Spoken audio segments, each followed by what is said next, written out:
আজ থেকেই শুরু হয়েছে ঢাকা বিশ্ববিদ্যালয়ে কেন্দ্রীয় ছাত্র সংসদ ডাকসু ও হল সংসদ নির্বাচনের মনোনয়ন ফর্ম বিতরণ। এই মুহূর্তে চিফ রিটার্নিং অফিসারের কার্যালয়ে আছেন রিপোর্টার শাকির আহমেদ। সরাসরি চলে যাচ্ছি সেখানে। ঢাকা বিশ্ববিদ্যালয় কেন্দ্রীয় ছাত্র সংসদ ডাকসু পাশাপাশি হল সংসদ নির্বাচনের যে মনোনয়ন ফর্ম বিতরণ সেটি কিন্তু ইতোমধ্যেই শুরু হয়েছে। আমরা ঢাকা বিশ্ববিদ্যালয়ের নবাব আলী চৌধুরী সিনেট ভবনে চিফ রিটার্নিং অফিসারের কক্ষে আছি। আমরা এখন দেখব আসলে এই নির্বাচনে প্রথম যিনি আসলে ফর্ম নিতে এসেছেন বিজয় ৭১ হলের একজন শিক্ষার্থী, তার যে আনুষ্ঠানিক যে পরিচয়পত্র রয়েছে, শিক্ষার্থী পরিচয়পত্র, সেটি যাচাই বাছাই শেষে তিনি মূল্য পরিশোধ করে আসলে ৩০০ টাকা দিয়ে ঢাকা বিশ্ববিদ্যালয় কেন্দ্রীয় ছাত্র সংসদ ডাকসু নির্বাচনের ফর্ম যেটি তিনি সংগ্রহ করছেন। এবং আমরা দেখতে পেয়েছি যে এখানে আসলে চিফ রিটার্নিং অফিসার অধ্যাপক জসিমউদ্দিন আহমেদ সহ আনুষঙ্গিক যে কর্মকর্তারা তারা উপস্থিত আছেন। এবং এবার কিন্তু প্রতিটি ফর্মের যে মূল্য সেটি রাখা হয়েছে ৩০০ টাকা।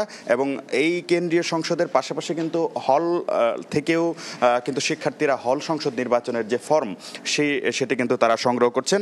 পাশাপাশি আরেকটু যদি বলতে চাই যে আগামী ১৮ আগস্ট পর্যন্ত কিন্তু এই ফর্ম বিতরণ সেটি চলবে। পরবর্তীতে ১৯ তারিখ কিন্তু এই ফর্মটি সেটি পূরণ করে জমা দানের শেষ তারিখ। এবং তফসিল অনুযায়ী আগামী ৯ সেপ্টেম্বর ঢাকা বিশ্ববিদ্যালয় কেন্দ্রীয় ছাত্র সংসদ ডাকসুর যে ভোট সেটি হওয়ার কথা রয়েছে। আমরা দেখতে পেয়েছি নির্বাচনকে কেন্দ্র করে ইতিমধ্যেই কিন্তু প্রার্থী এবং ভোটার যারা রয়েছেন তারা কিন্তু উচ্ছ্বসিত। এবং খসড়া ভোটার তালিকার পর যাচাই বাছাই শেষে কিন্তু গতকাল সন্ধ্যায় চূড়ান্ত ভোটার তালিকা সেটি প্রকাশ করা হয়েছে। সেখানে ৩৯,০০০ ভোটার রয়েছেন।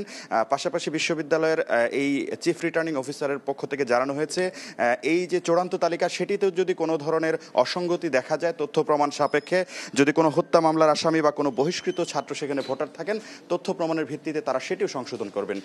তো সব মিলিয়ে আজকের আনুষ্ঠানিকতার মাধ্যমে আসলে নির্বাচনের যে মূল আনুষ্ঠানিকতা ডাকসু নির্বাচনে সেটির মধ্যে প্রবেশ করলো এই আসলে প্রক্রিয়াটি।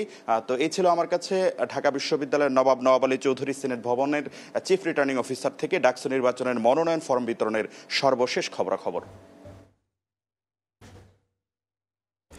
সরাসরি যুক্ত ছিলাম চিফ রিটার্নিং কার্যালয় থেকে।